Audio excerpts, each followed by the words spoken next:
ಮಾಧ್ಯಮ, ಹಿಂದೆ ಇರೋರು ಮುಂದೆ ಇರೋರು, ಈ ಎಲ್ಲ ಕಿರುಕುಳದ ಮಧ್ಯೆ ಆ ಪ್ರಾಜೆಕ್ಟ್ಗಳು ಬರಬೇಕಾದ್ರೆ ನಾವು ಸರ್ಕಾರನ ನೋಡಿದ್ದೀರಿ, ಭಾಳ ಕಷ್ಟದ ಕೆಲಸ. ಅದರಿಂದ ನಾವು ಶುಭ ಕೋರ್ತೀರಿ. ನೀವೇನೋ ಕನಸುಗಳು ಇಟ್ಕೊಂಡಿದ್ದೀರಲ್ಲ, ನಾವು ಶುಭ ಕೋರ್ತೀರಿ. ಎಲ್ಲರನ್ನೂ ಒಟ್ಟಿಗೆ, ನಮ್ಮೆಲ್ಲ ಶಾಸಕರನ್ನು ಒಟ್ಟಿಗೆ ತಗೊಂಡು ಹೋಗ್ತೀನಿ ಅನ್ನೋ ಮಾತನ್ನು ಹೇಳಿದ್ದೀರ. ಅಭಿವೃದ್ಧಿ ದೃಷ್ಟಿಯಿಂದ ಅದು ಒಳ್ಳೆಯ ಬೆಳವಣಿಗೆ, ಅದಕ್ಕೆ ನಮ್ದೇನು ತಕರಾರಿಲ್ಲ ಅನ್ನೋ ಮಾತನ್ನು ನಾನು ಹೇಳ್ತಾ ಇದ್ದೀನಿ. ಮತ್ತು ಭಾಳ ಇಂಪಾರ್ಟೆಂಟಾಗಿ ಬೆಂಗಳೂರು ಬಗ್ಗೆನೂ ತಾವು ಹಲವಾರು ವಿಚಾರಗಳನ್ನು ಪ್ರಸ್ತಾವ ಮಾಡಿದ್ದಾರೆ. ನೀವು ಭಾಷಣ ಮಾಡಬೇಕಾದ್ರೆ ನಾನು ಮಕ್ಕಳು ವೈದ್ಯರಿಗೆ ಹೋಗ್ತೀನಿ, ನಮ್ಮ ಪರ್ವ ಇದ್ದೀರಾ, ಇಲ್ಲಿಗೆ ಕೂತಿದ್ದೀರ, ತಾವು ಹೇಳಿರೋದು ಕೇಳ್ತಾ ಇದ್ದೀನಿ. ನಮ್ಮ ಮುಂದೆ ದೊಡ್ಡ ಸವಾಲುಗಳಿದೆ ಬೆಂಗಳೂರಲ್ಲಿ. ನೀವು ಅಮೇರಿಕಾ, ಲಂಡನ್ನು, ಪ್ರೈಮ್ ಮಿನಿಸ್ಟರು ಇವೆಲ್ಲ ತೋರಿಸ್ತೀರಿ. ಇಲ್ಲಿ ನಮ್ಮ ಮಧ್ಯೆ ಇರೋ ಹಳ್ಳ ಬಿದ್ದಿರೋ ರಸ್ತೆಗಳು, ಕಸ ಬಿದ್ದಿರೋ ರೋಡ್ಗಳು, ಇವೆಲ್ಲನೂ ಕೂಡ ನಾವು ನೋಡ್ಬೇಕಲ್ಲ. ಈಗ ಕೃಷ್ಣ ಬೈರೇಗೌಡ್ರೇನೋ ಒಂದಿನ ಅನೌನ್ಸ್ ಮಾಡಿಬಿಟ್ರು, ರಸ್ತೆಯಲ್ಲಿರೋ ಎಲ್ಲ ಕಾರುಗಳನ್ನ ತೆಗೆದಾಕ್ತೀರಿ ಅಂತ. ಇನ್ನು 1,00,000 ಕಾರ್ ಹಂಗೆ ಇದೆ, ತೆಗೆದಿರೋದು 4 ಕಾರು. ಮತ್ತೆ ರೋಡಲ್ಲಿರೋ ಅಂತ ಎಲ್ಲ ಫುಟ್ಪಾತ್ ಅಲ್ಲಿರೋ ಅಂಗಡಿಗಳೆಲ್ಲ ತೆರವು ಅಂತ ಹೇಳಿದ್ರು.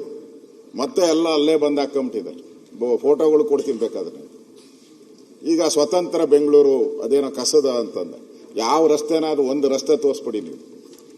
ಒಂದು ರಸ್ತೆ ಏನಾದ್ರೂ ಕಸ ಇಲ್ಲದ ರಸ್ತೆಗಳು ಬೆಂಗಳೂರಲ್ಲಿ ತೋರಿಸ್ಬಿಡಿ ನೋಡೋಣ.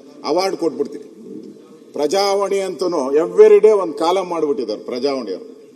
ನಾನೇನು ಹೇಳ್ತಾ ಇಲ್ಲ ಜಾರ್ಜ್ ಅವರೇ, ನಾನೇನು ಹೇಳ್ತಾ ಇಲ್ಲ, ಕೃಷ್ಣ ಅವರು ನಾನೇನು ಹೇಳ್ತಾ ಇಲ್ಲ. ಪ್ರಜಾವಾಣಿ ಡೈಲಿ ಹಾಕ್ಬಿಟ್ಟಿದ್ದಾರೆ ನೋಡಿ, ಎವ್ರಿ ಡೇ ಕಳೆದ 3 ತಿಂಗಳಿಂದನೂ ಆಗ್ತಾ ಇದ್ದಾರೆ.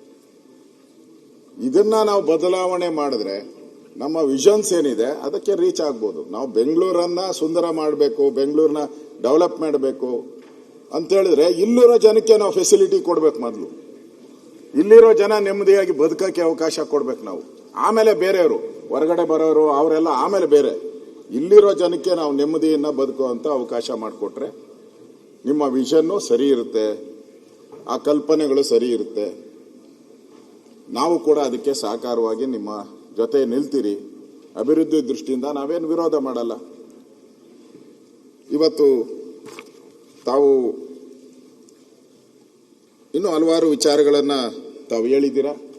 ಮುಂದೆ ಅದನ್ನು ನಾವೆಲ್ಲ ಇವಾಗ ಚರ್ಚೆ ಮಾಡೋಣ. ಇವತ್ತು ನಮ್ಮ ಮಾಕಾಳು ವೈದ್ಯ ಅವರು, ಆ ವೈದ್ಯರನ್ನ ನಮ್ಮ ಪಕ್ಕದಲ್ಲಿ ಕೂತಿರ್ಸ್ಬಿಟ್ಟಿದ್ದೀರಾ. ಈಗ ವೈದ್ಯರನ್ನೆಲ್ಲ ನಮ್ಮ ಪಕ್ಕದಲ್ಲಿ ಕೂತಿರ್ಸಿದ್ದೀರಾ. ನಮ್ಮ ಆರೋಗ್ಯ ಸರಿ ಹೋಗ್ಲಿ ಅಂತ ಬಹಳ ಸಂತೋಷ.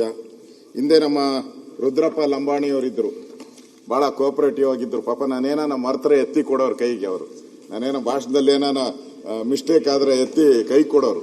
ರಿಯಲ್ ಆಗಿ ಒಳ್ಳೆ ಮನುಷ್ಯ, ಒಳ್ಳೆ ಮನುಷ್ಯ.